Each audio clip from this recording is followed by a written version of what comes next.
All right, now we welcome on two-time Guatemalan Olympian and national record holder Luis Grijalva, fresh off of a workout. Has the build for the 2025 season already started? Is that what I'm hearing? Yeah, it's actually just starting. Actually, I was in the weight room for the first time in forever. So yeah, we're just changing some things up this year and yeah, first weight room session of the year, I guess. How's it feel, I guess, like coming off of the Paris Olympics, taking a little bit of a break, and now looking forward to 2025, which has lots of new and exciting things on the horizon. Yeah, it's pretty exciting. There's like some big key races that are coming up fairly soon and just kind of turn the page of the 2024 season and yeah, just didn't have like the best showing at the Olympics and just have a chip on my shoulder and I just feel like I'm really excited to just to start fresh, new season, new races, new competition, different people and just kind of get the ball rolling again because yeah, it's been quite some time since I last raced, and honestly, I just want to get back into racing because I feel like this year was very limited in terms of what I could do in terms of racing and a little bit of training as well. But yeah, a lot went on in the 2024 season, and but yeah, we're here now. All right, so the big news is that you have officially signed on as a racer with Grand Slam track, and you'll be competing in the long distance category, which means that you'll be racing unpaced, no rabbits, 3K and 5K at four Grand Slam events throughout the year. What drew you to agreeing to join the league, and what are you most excited for?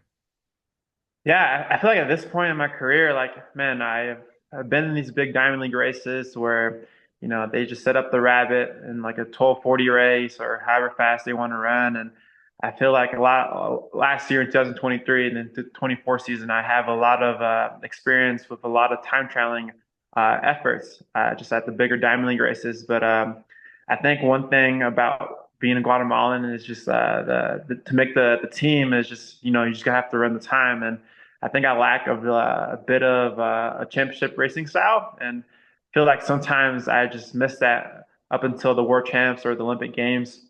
Yeah, so I'm actually like very excited to actually sign with Grand Slam Track because I really enjoy racing and time traveling is fun and all, but man, I've run 1250 in the 5K, and it's only so much a big difference between 1240 and 1250. So I figure at this point in my career, if it's not the world record, then honestly, I just want to compete just to race. And I kind of like the setup of how they do no rabbits because I just love that. It just like runs me back when I was in college and I was able to just not worry about time and just compete at the like conference meet or the national meet and just it's not about time. It's just about beating people. And I think that's like the funnest way to race because no one cares about the time in these races. Everyone wants to see who wins, and with only eight guys in the field, and the race is kind of spread out through a couple of days. Man, it's going to be like very exciting because you never know what's going to happen, and it could go out really fast, it could go out really slow, or they could just kind of wind it up the last K or just a 400-meter kick. But yeah, I really love racing, and cool thing about the World Champs and Olympic Games is just it's just pure racing. You don't have to worry about trying to hit 60s or 61s. It's all about just beating people in front of you or behind you. And yeah, I'm really excited for that. Yeah, because obviously the last 2 years with the World Championships, 2022 and 2023, you finished fourth in the 5K. So that's evidence of your ability as a championship racer without the pacemakers. Then what, I guess, like describe it for like the normal people who aren't like at the professional level. What is the difference then when you go to these diamond leagues and then, they're setting a pace for 1240 and you end up sixth? Like like does that feel just as good? Like you may get like a PR and when like this year when you run 1250, but does that feel just as good as finishing fourth at a world championships? I know the fourth place stings, but like you're high up in the world. Yeah, I like to think of it, the pacing or rabbit races are championship racing and rabbit races are the best way to describe it is like almost two different sports, you Yeah. know, because 1250 you just gotta like kind of master that cadence of like anywhere from 60 seconds 400 to 62. So you just really gotta it's a different racing strategy and versus like our world champs, typically no one's gonna go out and kind of push the pace from the front just because it's very very challenging to do that and but this is just a great setup to just like run and just compete. And that's why I like the championship racing because you don't ever have to worry about time, but you just really focus on just like your tactics and being tactically aware and just like making the right decisions and kind of problem solving in the moment rather than just running behind in a straight single file line and 10th or 6th place. 1250 is, it is an incredible achievement and it's like something that I'm very proud of. But at the end of the day, I was just like in the inside rail the entire time and just, didn't have to go around anyone until the last 100 meters. So it's just very, very straightforward versus championship racing. You have to think so much and, you know, um, there's some races at World Champs where you have to like kind of be focused and somebody wants to cut inside of you, but you can't let them. So you kind of have to like hold it or you kind of have to press in the straightaways. And, you don't want to be boxed in and be stuck on the rail, but also like you don't want to run too far in lane one or outside of lane one or lane two. So it's just being just tactically aware of the situation that you're going to be. So it's just honestly, it's two different sports. It's like the name of the game. Like, is just so so different. And typically, the previous world champs from 2022 to the Olympic Games this past year, that race has been run anywhere from 13:09 to 13:13 for the win. So that's more of like a hard last 1200 where they, close in, or a last hard mile where they close in 3:55, or last K in 2:21 to 2:23. So it just matters positioning because that's all it really is. And I came from it from two different perspectives. From 2022, where I kind of put myself out towards the front and kind of put myself out there, and then with a K to go, people just started getting around me, and then I just ended up closing really hard. Versus in Budapest, I feel like ran that race like 90% perfectly up until the last 400, where I didn't do a good job of defending my positioning heading into the bell lap. And then I just got boxed in and kind of swarmed and jumped by like six guys that I had to go around the last 100 meters. Versus time trial efforts is, yeah, it's pretty straightforward, honestly. Yeah, everyone just strings out, and then wherever you finish is where you finish. And sometimes there's like a couple passes and moves based on like who's dying.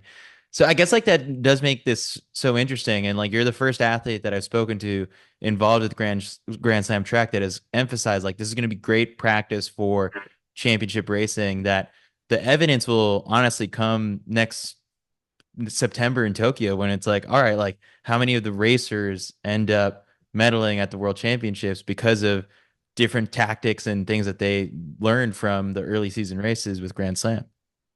Yeah, I mean it's gonna be big, and it's I'm not the U.S. trials or U.S. championships are like something really special. So I feel like a lot of the American athletes they have that experience from in terms of championship racing, but also at the same time it's kind of a disadvantage because you have to really peak and get ready for that race in order to make the team. And yeah, so for me, it's just I know with eight guys and eight of the best guys in the entire world. So you just really have to, know that and understand like, that race is the spread from maybe first place to eighth place is probably going to be less than a second or two. So you just got to be, you just got to know that small of a field, you have to understand that like it's going to be wire to wire and yeah, it's the eight best athletes in the world. So it's not just you get a random guy in there. It's just like, Grand Slam track does a good job of picking the athletes that they want to race and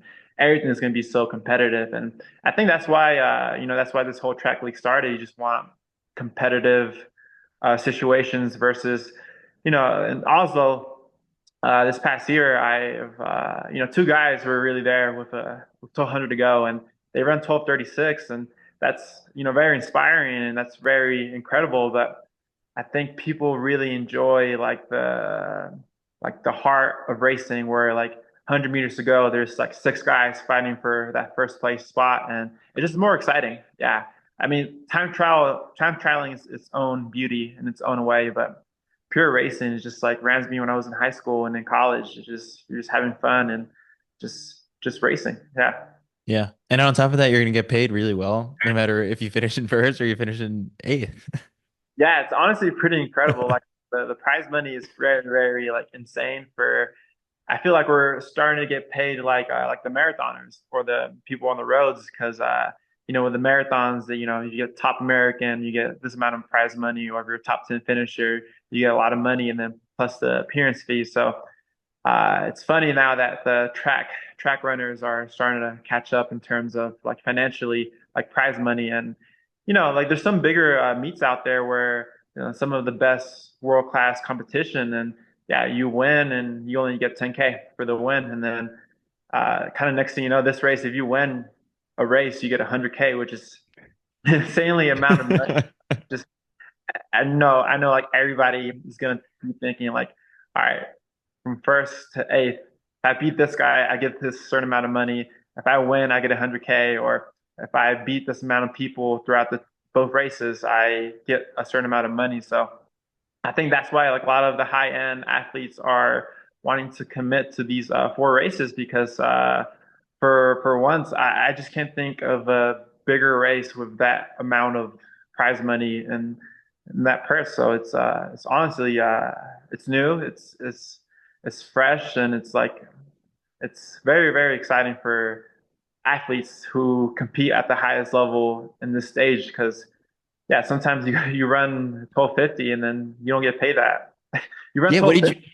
what did you make for the 1250? It depends, right? Because there's like There's national. yeah, not bonuses, but just like straight up prize money. I think only probably like 1500, That's wild. maybe 2000. But yeah, just to think about it, that was like the hardest one of the hardest races I ever ran too. So, but it's different. So Yeah. that's the exciting part about it. All right. One of the final things is that obviously they're going to emphasize the rivalries and the guys you're going to be going up against. So now, like, you're scheduled to go up against Grant Fisher 4 times a year, Ronald Kwemoi 4 times a year, and then there's still two more racer spots. I'll get to in a second who you would like to see as the final two racers. But when it comes to racing Grant, like, I guess he has, I think, a little bit of an edge over you all time head to head.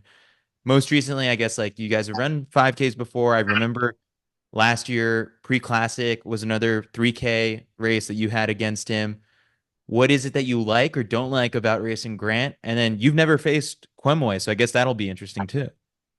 Yeah, just a whole new concept. Like, like my teammate Abdi Hamid has to race against him like every time at the US champs and tactically just being aware and trying to cover his moves. But Grant's a very strong runner from the front. He could front run or he could kind of wind it out or just kind of kick. So it's just very like intriguing how he runs. So he's kind of has all the tools to be competitive. But yeah, it's fun because like he's I think I was a freshman in college and he was a junior, but it's just kind of fun seeing kind of the progression that we both made. So it's very very exciting and hopefully like I don't know. I don't want to lose to Grant all the time, I know he beat me so many times, but at the same time, like I think it's my turn, and I think we're both at that level where it's going to be within a second spread. And I think we both understand like the races can play out in so many different scenarios. But I think honestly, yeah, I just want to kick. I don't want to go out in the front, kind of push the pace. I just want to be confident in my kick.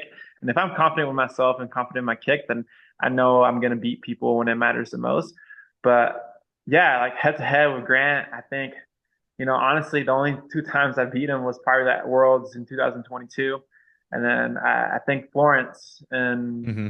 when I ran 1252 in 2023, and so it's going to be very exciting, and yeah, maybe me and Grant it's like the new rivalry of us competing, and maybe it's a new fresh start. So anything that happened before in the past doesn't really matter. It's all about this year and all about the races. So yeah, it's gonna be fun, and yeah, new competitors.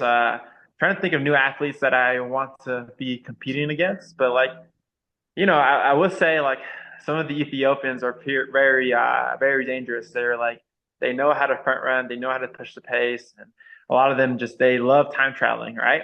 But this scenario is very different from time traveling. This is just pure performance, pure kicking. So maybe like an Aragawi or maybe Okay. like a Yomif, but also like someone like who'd be really fun to have is Jordy Beamish, and I Yeah. know steepler, so maybe the 5K might be a little bit too much for him. But yeah, his you gotta be surprised with his kick, and gotta learn how to beat him in that way too. But yeah, I'm trying to think of other people, but Obviously, Jakob is probably the most popular pick that I think most people would be like, yeah, he would be a good fit. I mean, Nico can make a case for it with like he just did the 3K, 5K double indoors. And like if he could do it there, it's like now just try and do it against the best in the world. yeah, that's Abdi, if Abdi gets healthy again, I mean your whole training group is like you guys could if you're not a racer, you might be challengers at the slams. yeah, actually it'd be pretty cool. Yeah, four guys. Mike Smith's team. But no, it's exciting. Like I'm really pumped just to compete with these athletes, and in some ways it's very good practice for the global championship racing because the way it happens, where it's like you have the prelim and then 3 days later you have the final, so it kind of replicates that in a very similar way where you gotta have to learn how to recover from the previous race to beat your best at the last race. So you just learn how to recover. You know what it's too much to press in the prelim. So kind of similar situation, but so much more exciting. And it's like I feel like these meets are going to be the biggest meets of the year, other than maybe Worlds. But like I think everybody's going to be tuning in just to kind of have a sneak peek to see like what it actually is. And I think MJ and Kyle have been doing a great job at marketing. So I think I obviously wanted to be a part of it, but I think it's very exciting to something fresh, something new, something that's not old, something that's like fans can kind of follow and kind of be fans of certain athletes and kind of root for different people.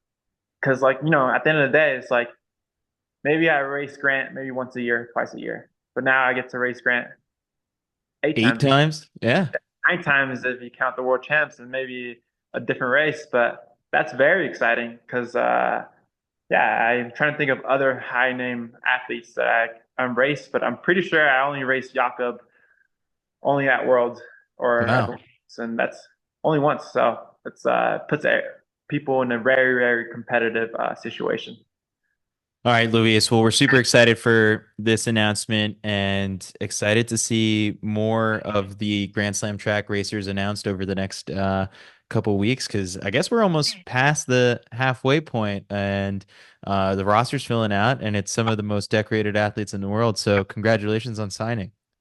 Oh, I appreciate it. Yeah, thanks for having me on, and I'm very excited to represent Grand Slam track at the biggest stage. So I think everybody's going to be watching. So I also think like everybody wants to be a part of it too. So everybody's trying to sneak their name in somewhere in there. But yeah, it makes sense. Like only the best athletes in the world get to be a part of this. So it's a very, very elite group of athletes that are able to do it, and exciting to see who are the challengers and who's the next, who's the 4 5K guy. So yeah, we'll see.